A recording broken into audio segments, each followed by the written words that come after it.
Bismillahirrahmanirrahim. Assalamualaikum warahmatullahi wabarakatuh. Alhamdulillahirabbil alamin. Wassalatu wassalamu ala nabiyyina Muhammadin wa ala alihi wa ashabihi ajma'in. Amma ba'du. Allahumma 'allimna ma jahilna wa anfa'na bima 'allamtana wa zidna ilman nafi'an ya rabbal alamin. Bapak ibu jamaah Masjid Al-Mubarak yang mudah-mudahan dimuliakan oleh Allah. Alhamdulillah pada malam hari ini kita bisa melanjutkan kajian kitab Bulughul Maram. Kita sampai pada hadis ke-398. Hadis dari Yazid bin Aswad, di mana beliau menceritakan bahwasanya Yazid bin Aswad ini pernah ikut sholat bersama Nabi Muhammad SAW, yaitu sholat subuh. Dan diceritakan di dalam riwayat yang lain, ini terjadi ketika di Mina pada saat haji wada. Yazid bin Aswad ini ikut sholat bersama Nabi, sholat subuh berjamaah. Nah, ketika Nabi Muhammad SAW selesai sholat, beliau mendapati ada dua orang laki-laki yang tidak ikut sholat berjamaah subuh bersama Nabi. Mereka berdua hanya duduk-duduk saja. Akhirnya Nabi memerintahkan kepada para sahabat untuk memanggil dua laki-laki tersebut. Nah, ketika Nabi memanggil dua laki-laki tersebut, nah dua laki-laki tersebut itu bergetar. Kalau bahasa kita itu agak takut dipanggil Nabi. Ini ada apa ini dipanggil Nabi? Nah, kalau bahasa kita runtaknya. Kalau bahasa hadisnya itu tur'atu faro'isuhuma. Tur'atu faro'isuhuma itu artinya daging yang ada di samping sini itu bergetar itu. Ya runtak. Nah, kemudian lantas Nabi ketika dua orang ini menghadap kepada Nabi itu enggak lantas memarahi. Nabi tidak lantas memarahi, tidak lantas menghukumi, enggak. Nabi itu bertanya, "Ma mana'akuma antusolliya ma'ana?" Apa yang menghalangi kalian berdua untuk ikut sholat subuh berjamaah bersama kami? Ya, sedangkan kalian berdua itu duduk-duduk melihat kami sholat. Apa yang menghalangi kalian berdua untuk ikut sholat subuh bersama kami? Nah, kemudian dua laki-laki ini menjawab, "Wahai Rasulullah, qad shallaina fi rihalina." Kami tadi sudah sholat subuh berjamaah. Ya, artinya sholat subuhnya itu ya dua orang itu, enggak sholat bersama Nabi. Nah, ketika mendengar jawaban dua orang laki-laki ini, Nabi mengatakan, "Fala taf'ala." Jangan lakukan kembali. Idza shallaituma fi rihalikuma, apabila kalian berdua telah melaksanakan sholat fardu, tsumma adraktumal imam, kemudian kalian mendapati ada sholat berjamaah, imam itu walam yusolli, belum selesai melaksanakan sholat, fasolliya ma'ahu, maka ikutlah sholat bersama imam tersebut.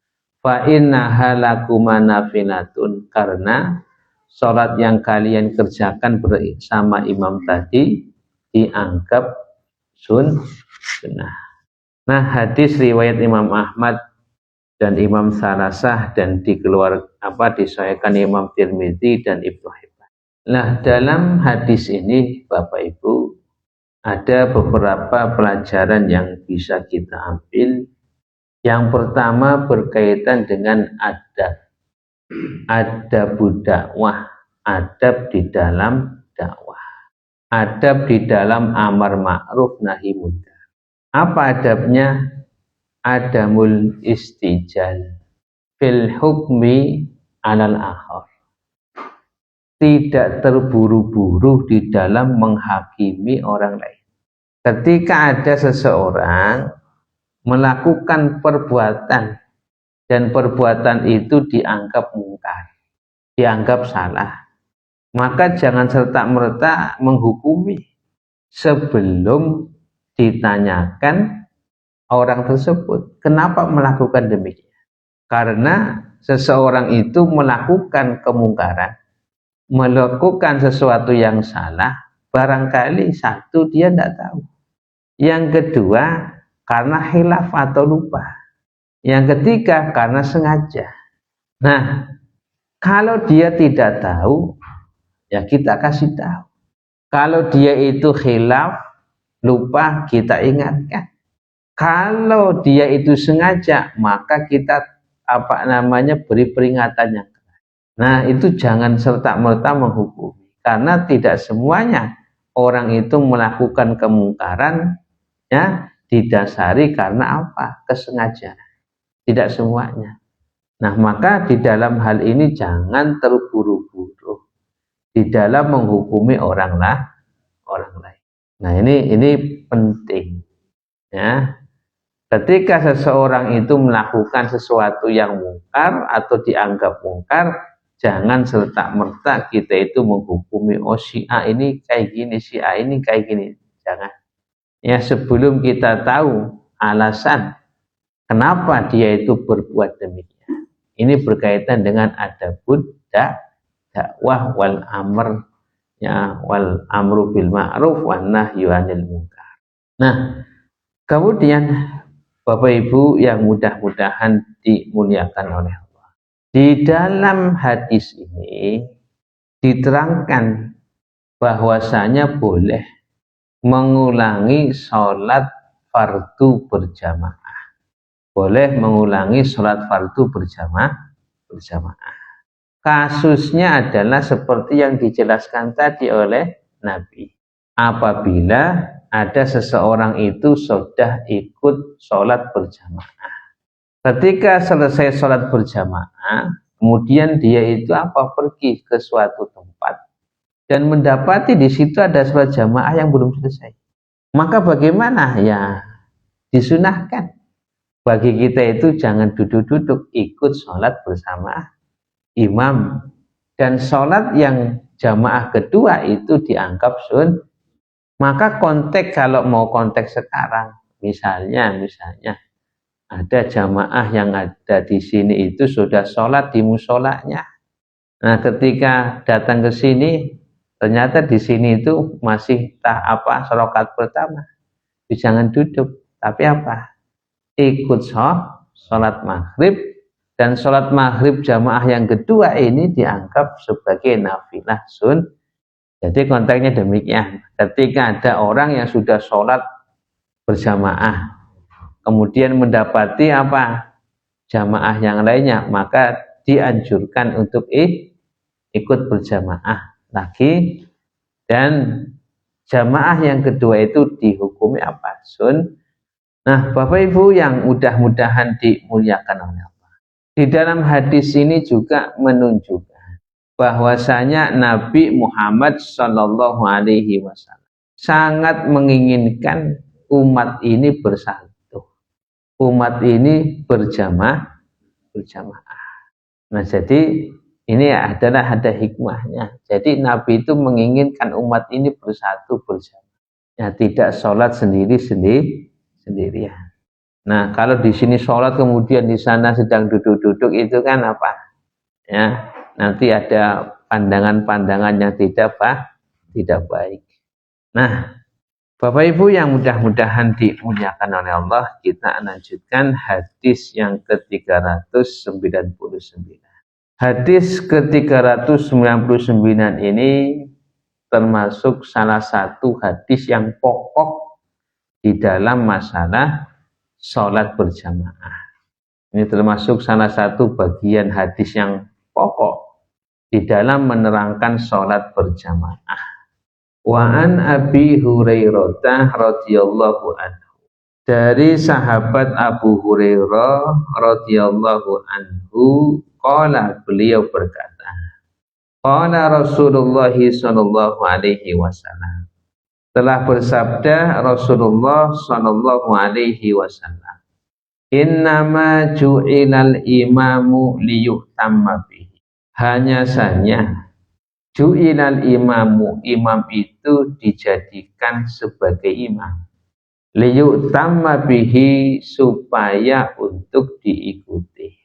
Fa idza kabbaru, maka apabila imam itu bertakbir, fakabbiru, maka bertakbirlah kalian. Wala tukabbiru, dan janganlah engkau bertakbir hatta yukabbiru, sampai imam itu bertakbir. Wa idza raka'a, dan apabila imam ruku, farka'u, maka rukulah kalian. Wala tarka'u, dan janganlah kalian ruku hatta yarka'a, sampai imam itu ruku.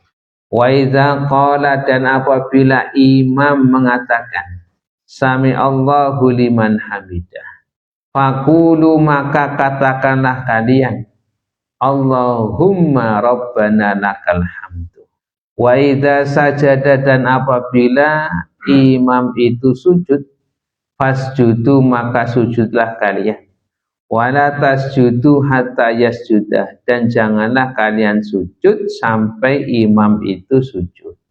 Wa idza shalla qa'iman, dan apabila imam itu sholat dalam keadaan berdiri, fasallu qiyaman, maka sholatlah kalian juga dalam keadaan berdiri. Wa idza shalla qa'idan, dan apabila imam itu sholat dalam keadaan duduk, fasallu qu'udan ajma'in, maka sholatlah kalian dalam keadaan duduk semuanya. Rawahu Abu Dawud, hadis diriwayatkan oleh Abu Dawud. Wa hadza lafduhu, dan hadis ini adalah lafaz dari Abu Dawud. Wa asluhu fi sahihaini, dan asal hadis ini dalam riwayat Imam Bukhari dan Muslim. Bapak Ibu yang mudah-mudahan dimuliakan oleh Allah, hadis ini menerangkan fungsi imam itu adalah untuk diikuti. Nah, jadi hikmahnya imam itu dijadikan sebagai imam itu untuk diikuti. Nah, makanya Nabi mengatakan innama ju'ila. Kalau di dalam bahasa Arab, innama itu adalah lafaz hasr. Hasr itu menunjukkan batasan.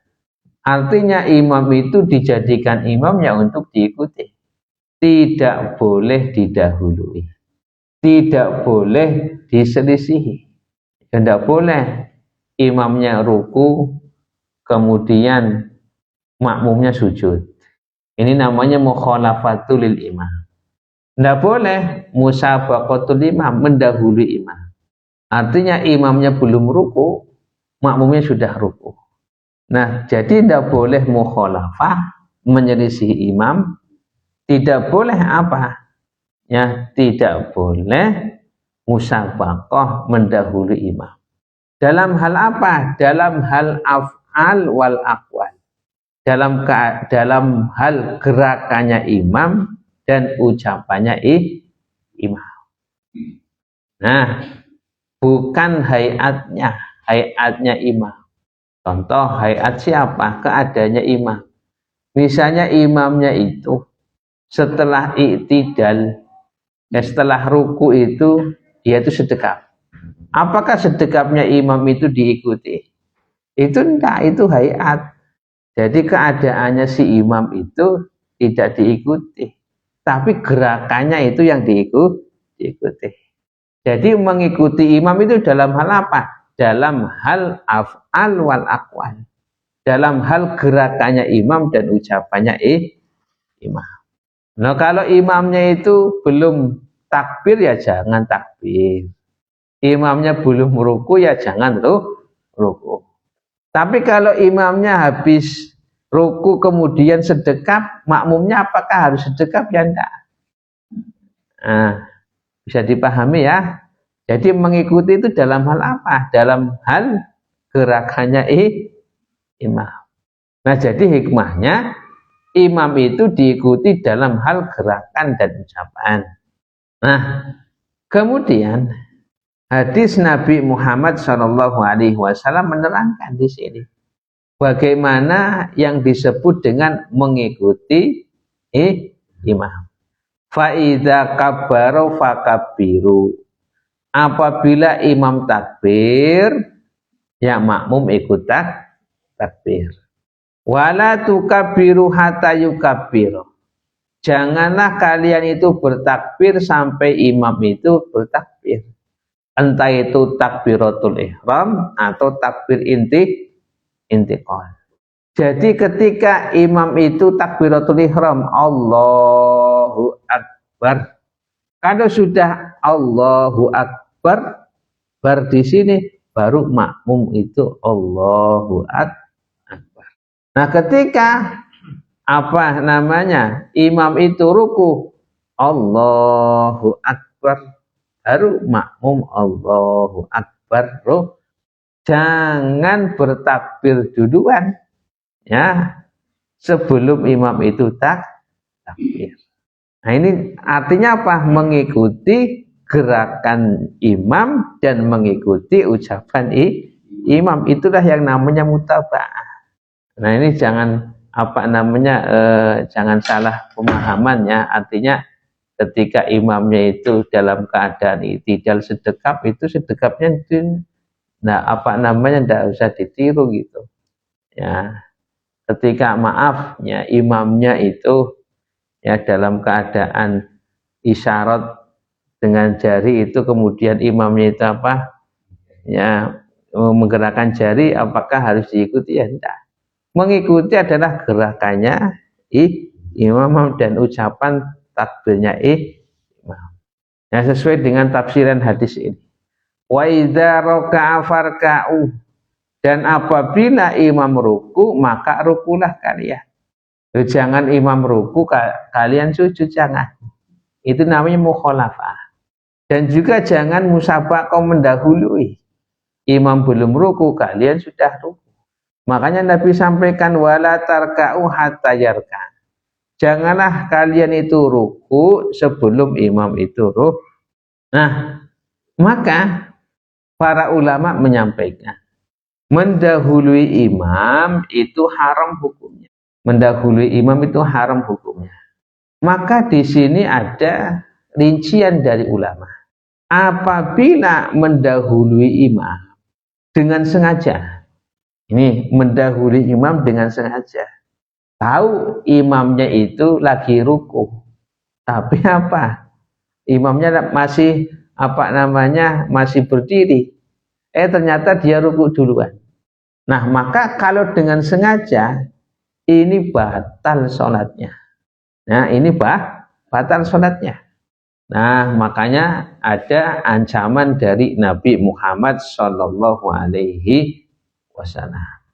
Nabi mengatakan di dalam hadis yang diriwayatkan oleh Imam Bukhari dan Muslim, amma yakhshal ladzi yarfa'u ra'sahu qabla al-imam an yaj'alallahu ra'sahu ra'sa himarin au yaj'ala suratahu suratah himar. Kata Nabi, apakah tidak takut seseorang yang mengangkat kepalanya sebelum imam? Apakah tidak takut kalau Allah menjadikan kepalanya itu kepala keledai, atau menjadikan tubuhnya itu seperti tubuh keledai? Nah, artinya gini, ketika seseorang dalam kondisi sujud kemudian sengaja mengangkat kepalanya duluan daripada imam, disengaja, ini ancamannya demikian. Nah, ini ancaman dari Nabi kalau memang ada makmum mendahului imam dengan sengaja. maka ini batal sholatnya dan hukumnya paha. Yang kedua, mendahului imam tidak disengaja. Mendahului imam tidak disengaja, sholatnya batal tidak batal. Gambarannya bagaimana? Gambarnya demikian. Contoh, misalnya ada orang, imamnya sujud, makmum ikut sujud. Tapi kebetulan imamnya suaranya agak agak lirih. Nah, makmum menyangka ayahnya sudah ini nih, ya, sudah angkat nih kepala si imam. Ternyata ketika dia mengangkat kepalanya, imamnya masih sujud. Apa yang dilakukan? Kembali ke posisi semula. Posisi seperti posisi imam. Nah, ini kalau memang mendahului imam tidak disengaja, maka tidak batal sholatnya, akan tetapi harus kembali kepada posisinya semula atau posisinya seperti imam. Ini terjadi. Ya, ketika ruku, ya imamnya ya suaranya agak ini. Nah, ternyata kayaknya makmum menyangka imam itu sudah itidal. Ternyata belum. Nah, ini kembali lagi. Nah, ini rinciannya demikian. Yang ketiga, membarengi atau ikut gerakannya imam tapi sama. Artinya gerakan makmum dan gerakan imam itu berbarengan. Ya, ketika imam mengatakan Allahu Akbar, makmumnya sama-sama Allahu Akbar. Sami Allahu liman hamidah, bareng dengan gerakannya si imam. Nah, maka di sini hukumnya adalah makruh. Hukumnya adalah makruh. Nah, sebagian ulama malah mengatakan batal sholatnya. Nah, tapi Allah alam itu ya hukumnya adalah makruh, tidak sampai batal. Tapi yang lebih baik yang mengikuti apa? Nah, wa idza qala sami Allahu liman hamidah. Apabila imam mengatakan sami Allahu liman hamidah, faqulu, maka katakanlah kalian, Allahumma rabbana lakal hamd. Jadi ketika imam mengatakan sami Allahu liman hamidah, makmum mengatakan Allahumma rabbana lakal hamdu. Ini ada riwayat banyak lafadznya. Lafadz yang pertama ini hadis ini. Ya, Allahumma rabbana lakal hamdu. Ini satu riwayat. Ada lagi riwayat rabbana walakal hamdu. Nah, jadi riwayat pertama Allahumma rabbana lakal hamdu. Riwayat yang kedua rabbana walakal hamdu. Riwayat yang ketiga Allahumma rabbana walakal hamdu, ada wawunya. Nah, riwayat yang keempat rabbana lakal hamdu. Nah, biar gampang kayak gini, rabbana lakal hamdu, rabbana walakal hamdu. Nah, itu. Terus Allahumma rabbana lakal hamdu, Allahumma rabbana walakal hamdu. Nah, itu jadi riwayat demikian. Rabbana lakal hamdu, rabbana walakal hamdu, Allahumma rabbana lakal hamdu, Allahumma rabbana walakal hamdu. Nah, ini riwayatnya sahih semua. Nah, kemudian sudah pernah kita bahas tentang imam, makmum, dan munfarid.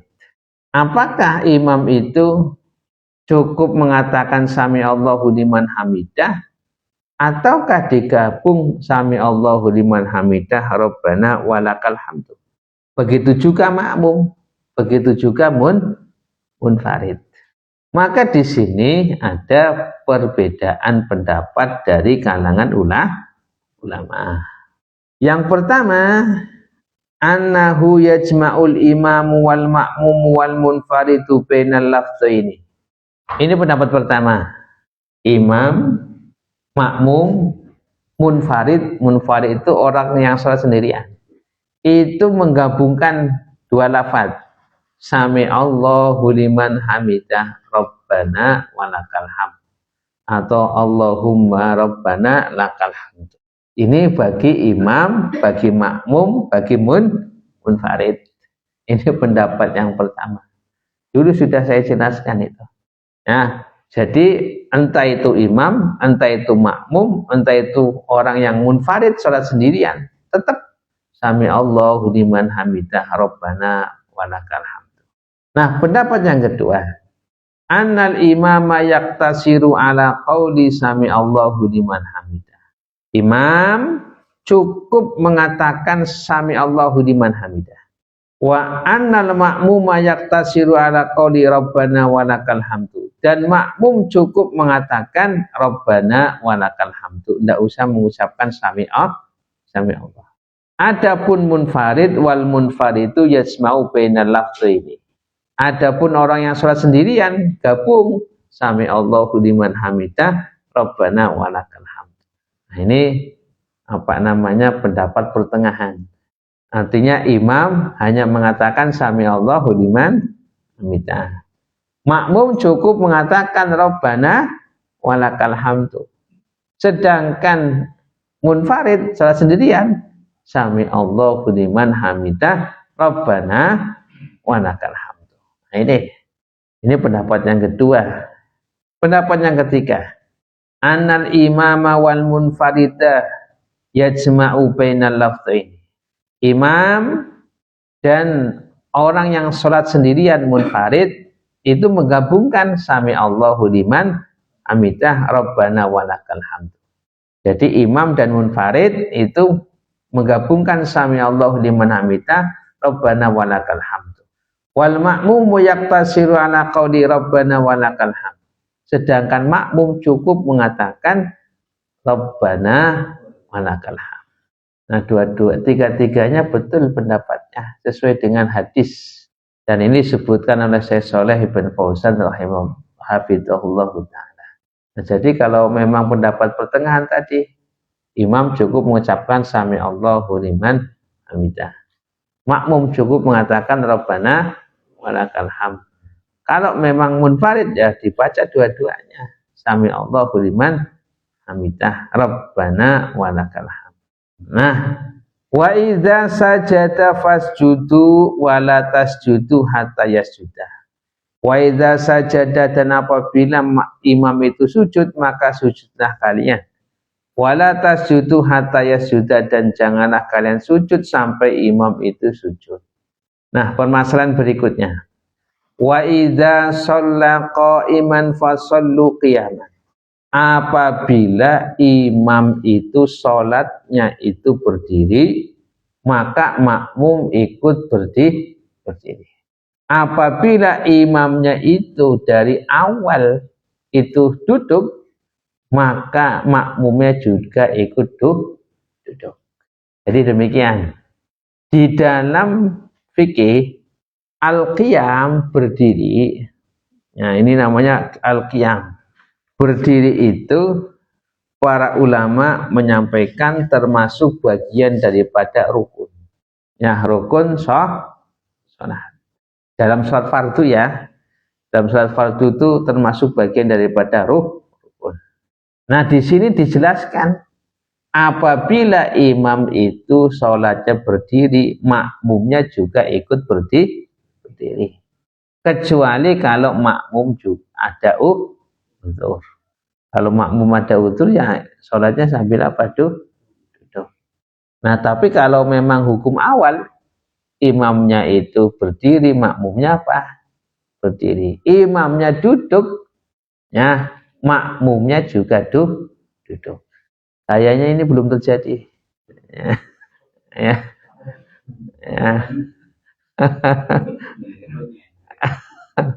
Enggak, kalau imamnya itu duduk dari awal, makmumnya duduk semuanya itu.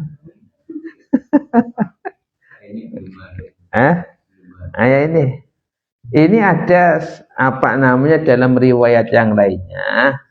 Suatu ketika Nabi Muhammad SAW, beliau itu jatuh dari kudanya. Nabi itu ya mengendarai kuda. Ketika jatuh dari kudanya, beliau itu kakinya retak, telapak kakinya retak. Nah, kemudian para sahabat itu menjenguk Nabi Muhammad SAW di rumah beliau. Nah, ketika menjenguk di rumah beliau, datang waktu sholat. Ya, tidak disebutkan di situ sholat apa. Kemudian akhirnya apa? Nabi itu dan para sahabat itu apa? Membuat sholat. Membuat apa? Sholat. Kemudian Nabi mengimami dalam posisi duduk. Ketika Nabi melihat sahabat itu apa? Sedang merapikan sop dalam keadaan berdiri, Nabi memberikan isyarat duduk. Nah, jadi kalau imamnya itu awalnya itu memang duduk, ya sudah, makmum belakang itu ikut duduk. Ya, tapi ya memang belum saya dapati. Ya, belum saya dapati imamnya duduk kemudian makmumnya ikut duduk. Meskipun makmumnya itu apa? Mampu berdiri.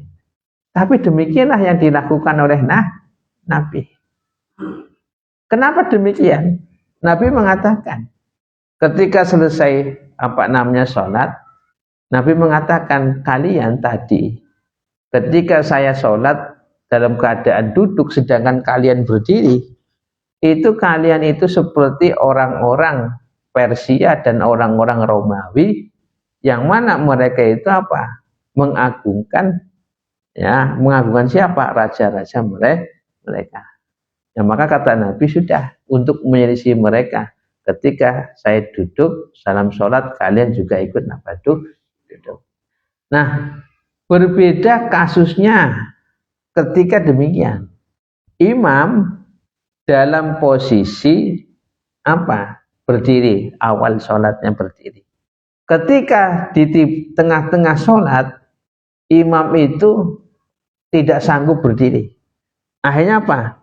Imam itu duduk. Maka ketika dalam keadaan demikian, makmumnya tidak duduk, tapi apa? Tetap berdiri. Nah, ini yang diterangkan ya oleh Imam Ahmad rahimahullahu ta'ala. Ini terjadi pada zaman Nabi. Nabi Muhammad SAW, ketika beliau itu hendak wafat, beliau itu sakit. Ketika beliau itu sakit, maka beliau itu memerintahkan sahabat Abu Bakar untuk menggantikan jadi imam. Nah, ketika suatu hari sahabat Abu Bakar itu menjadi imam. Kemudian tiba-tiba Nabi itu siuman, merasa enak. Akhirnya Nabi itu berjalan menuju menuju ke depan dan duduk di sebelah kirinya Abu Bakar. Yang tadinya Abu Bakar menjadi imam, sekarang menjadi makmum. Dan Nabi Muhammad SAW itu pada waktu itu suaranya itu lirih karena dalam keadaan sakit. Kemudian yang bilalin itu siapa? Abu Bakar. Ketika Nabi takbir, Abu Bakar mengucapkan takbir supaya yang di belakang itu ikut mendengarkan takbir. Nah, dalam kondisi demikian, kan tadi berarti imamnya tadi berdiri, sekarang duduk. Kemudian ya, para sahabat tetap berdiri. Maka kesimpulannya, kalau imam sholatnya berdiri, maka makmum itu ikut berdiri. Kecuali kalau makmum ada uzur. Kemudian yang kedua, ketika imam itu awal sholat itu dalam keadaan duduk, maka makmum juga ikut duduk meskipun makmum itu mampu berdiri. Yang ketiga, ketika imam itu awal sholat dalam keadaan berdiri, kemudian di tengah sholat imam itu uzur dan tidak sanggup berdiri, kemudian dia duduk, maka makmum tetap dalam keadaan berdiri. Nah, ini apa namanya yang disebutkan oleh Nabi, faidza shalla qa'iman fasallu qiyaman, faidza shalla qa'idan fasallu qu'udan ajma'in. Nah, Bapak Ibu yang mudah-mudahan dimuliakan oleh Allah Subhanahu wa ta'ala. Nah, di dalam apa namanya masalah ini juga para ulama menyebutkan boleh seseorang itu berbeda di dalam niat. Jadi niat, misalnya imamnya itu niat sholatnya adalah sholat fardu, makmumnya itu niatnya sholat apa? Nafilah. Maka ini boleh. Maka di dalam fikih itu disebutkan apa? Perbedaan niat antara imam dan makmum. Gambarannya demikian, imamnya niat sholat fardu, makmumnya niat sholat sunnah. Atau sebaliknya, imamnya niat sholat sunnah, makmumnya niat sholat fardu. Ini diperbolehkan. Nah, karena yang wajib diikuti oleh si makmum itu adalah apa tadi? Ikut dalam gerakan dan ucapan. Nanti ada hadisnya. Nah, nanti ada hadisnya. Nanti hadis Mu'adz bin Jabal itu lebih lagi. Artinya ini hanya kesimpulan hukum. Ketika imam dan makmum berbeda di dalam niat, itu boleh apa enggak? Maka ini para ulama menyampaikan diperbolehkan. Nah, untuk apa? Untuk bisa mendapatkan jamaah. Nah, nanti ada hadisnya. Jadi dikuatkan oleh hadis Mu'adz bin Jabal.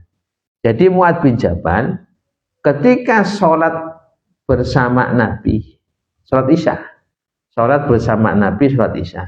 Kemudian ketika selesai sholat Isya, Mu'adz bin Jabal itu pulang ke kaumnya, mengimami kaumnya sholat Isya. Sholat yang pertama bersama Rasulullah itu niatnya apa? Fardu. Sholat yang kedua dihitung apa? Sunnah. Bagi Mu'adz bin Jabal dihitung sunnah. Tapi bagi makmumnya Mu'adz bin Jabal adalah wajib. Nah, itu demikian. Nah, jadi mukhalafatul makmum fin niyah itu tidak mengapa atau diperbolehkan. Bapak Ibu yang mudah-mudahan dimuliakan oleh Allah Subhanahu wa ta'ala, kita lanjutkan hadis yang berikutnya, hadis ke-400. Wa an Abi Sa'idin Al-Khudri, dari Abu Sa'id Al-Khudri radhiyallahu anhu, anna Rasulullah sallallahu alaihi wasallam, bahwasanya Rasulullah sallallahu alaihi wasallam ra'a fi ashabihi, melihat para sahabat itu ta'akhurun, ada mundur dari shaf. Faqala lahum, kemudian Nabi mengatakan kepada mereka, taqaddamu, ayo maju. Fa'tamu bi, ikutilah aku. Wal ya'tamma bikum man ba'dakum, dan hendaklah mengikuti kalian man ba'dakum, shaf yang di belakang atau shaf setelah kalian. Rawahu Muslim. Jadi kasusnya demikian. Nabi itu ketika hendak sholat biasa, Nabi itu apa? Mengatur shaf. Yang mengatur shaf itu siapa? Imam. Ya, jangan makmum yang ngatur shaf. Yang ngatur shaf itu siapa? Imam. Tapi kadang-kadang imamnya nggak ngatur sih ya, ngatur gitu. Ya, jadi yang ngatur shaf itu imam. Nah, ketika Nabi itu ngatur shaf depan itu agak mundur. Hanya apa? Nabi mengatakan, yuk maju. Nah, karena Nabi melihat apa? Shaf depan itu agak mundur. Kata Nabi suruh maju. Ayo maju. Nah, tapi insyaallah kita lanjutkan pada pertemuan yang akan datang. Kita akhiri subhanakallahumma bihamdika asyhadu an la ilaha illa anta astaghfiruka wa atubu ilaik. Assalamualaikum warahmatullahi wabarakatuh.